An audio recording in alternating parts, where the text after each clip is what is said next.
साथियों, आप सभी का स्वागत है, अभिनंदन है भोपाल मेट्रो न्यूज में। गंदगी देखने वालों की नज़र में होती है साहब, वरना कचरा बीनने वालों को भी उसमें रोटियां नज़र आती हैं। क्या क्या रंग दिखाती हैं ये रोटियां, हमें अपने घर के बाहर निकालती हैं ये रोटियां, हमें बहुत सताती हैं ये रोटियां, हमको किस मोड़ पर ले जाती हैं ये रोटियां, हमसे क्यों रूठ जाती हैं ये रोटियां। शायद नई पीढ़ी को 1965 और 1966 के उस दौर के बारे में जानकारी नहीं होगी जब भारत में भुखमरी की नौबत आ गई थी।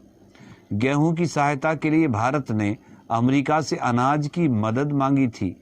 कुछ लोग कहते हैं कि भारत को अमेरिका ने मदद देने से मना कर दिया था, पर बाद में अमेरिका ने 2M दर्जे का अनाज भेजा था।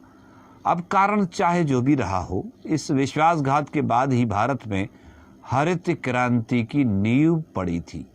जो अनाज अमेरिका के द्वारा भेजा गया था वह अनाज अमेरिका में घोड़ों को दिया जाता था। लाल रंग का गेहूं, बेस्वाद गेहूं, जिसका आटा भी लाल रंग का हुआ करता था, जिसकी रोटी इंसान तो क्या जानवर भी खाने को पसंद नहीं करता था।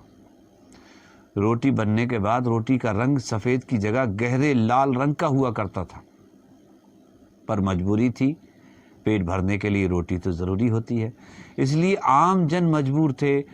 लाल गेहूं लेने के लिए रात के 2:30 बजे लाइन लगना शुरू हो जाती थी और एक परिवार को मात्र 5 किलो लाल गेहूं, वो भी पैसों में मिलता था।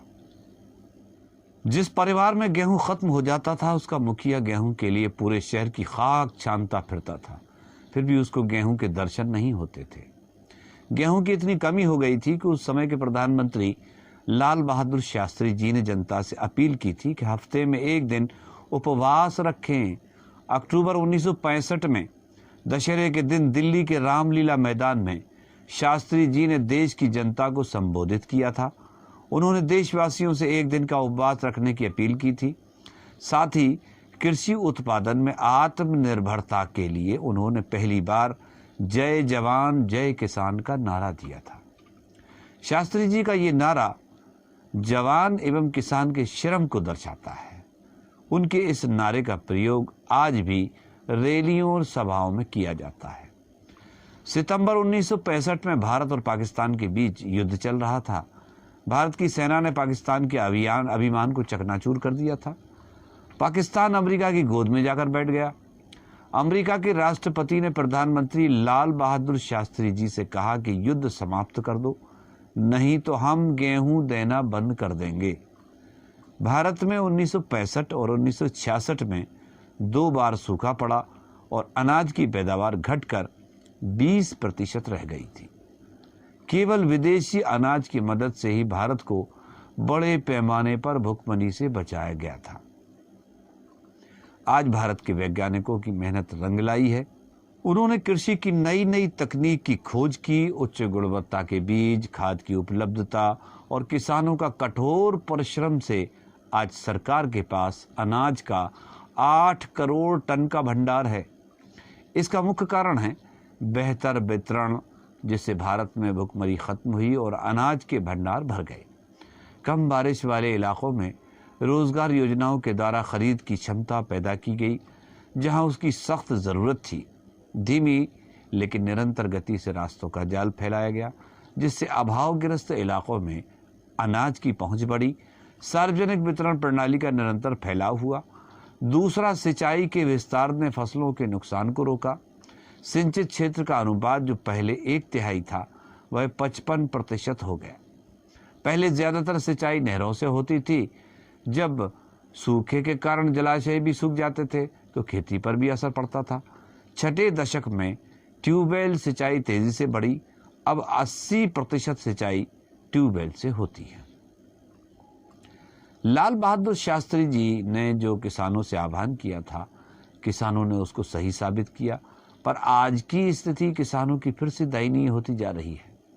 किसानों को फसलों का दाम बहुत कम और दलाल चांदी काट रहे हैं। हमारे अन्नदाता आए दिन परेशानियों के कारण आत्महत्या कर रहे हैं।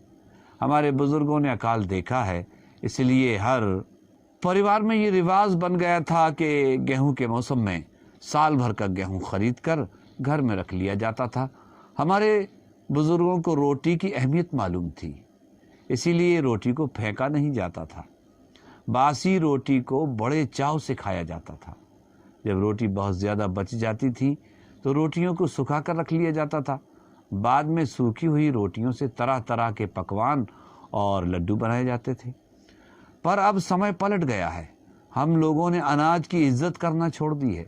कचरे के ढेरों में रोटियां नजर आ जाती हैं। बासी रोटी का खाने का मतलब ये है कि आप बहुत गरीब हैं या आपकी सोच निम्न स्तर की है। आज डॉक्टरों का कहना है कि अगर आप बासी रोटी खाएंगे तो बीमार पड़ जाएंगे। हमारे बुजुर्ग गलत नहीं हो सकते और वे बोलते थे कि बासी रोटी में बहुत ताकत होती है। अगर सुबह दूध और बासी रोटी खाई जाए इससे तो ताकत मिलती है। इसके आगे सूखे मेवे भी कुछ नहीं हो सकते। खाने की बर्बादी देखना हो तो बड़ी बड़ी पार्टियों में चले जाइए, होटल और रेस्टोरेंट में चले जाइए। वहाँ खाने की जो बर्बादी होती है उसको देखकर हमारे बुजुर्ग याद आ जाते हैं, जो लाल गेहूं के लिए रात भर लाइनों में लगते थे। मात्र 5 किलो लाल गेहूं महीने भर का गुजारा करना पड़ता था। आज हम रोटियों को फेंक रहे हैं, अन्न का निरादर कर रहे हैं। इन सब चीज़ों से ऊपर वाला भी नाराज हो जाता है। ऊपर वाला ना करे, देश में फिर से 2-3 साल सूखा पड़ जाए तो फिर हम उसी स्थिति में आ जाएंगे। सन 1965-66 में जो स्थिति हमारे बीच में थी, समय बहुत बलवान होता है। कब राजा को रंक को राजा बना दे। 1965 में भारत ने अमेरिका से गेहूं की मदद मांगी थी तो 2020 में अमेरिका ने भारत के सामने कोरोना काल में मदद के लिए झोली फैलाई। अमेरिका में कोरोना वायरस के मरीजों की संख्या 89 लाख हो गई है और 2.5 लाख से अधिक लोगों की मौत हो गई है। ऐसे में कोरोना वायरस से पस्त हो चुके दुनिया के सबसे शक्तिशाली देश अमेरिका ने भारत से मदद मांगी थी। अमेरिकी राष्ट्रपति डोनाल्ड ट्रंप ने भारत के प्रधानमंत्री नरेंद्र मोदी से दवा भेजने की गुजारिश की थी। ये गोरे अंग्रेज किसी के सगे नहीं हुए। कोरोना काल से पहले डोनाल्ड ट्रंप भारत आए। भारत की जनता ने उनके स्वागत के लिए कोई कोर कसर नहीं छोड़ी। वापस अमेरिका जाने के बाद डोनाल्ड ट्रंप कहते हैं कि भारत की हवा बहुत प्रदूषित है। बच्चे के चेहरे पर तनाव बड़ा था। कैसे बताएं कि वो भूखा खड़ा था। कचरे पर उसकी नजर थी, उस कचरे में कुछ रोटियां पड़ी थी। मोहम्मद जावेद खान, संपादक, भोपाल मेट्रो न्यूज़ के साथ मैं मोहम्मद नसीम आपके बीच।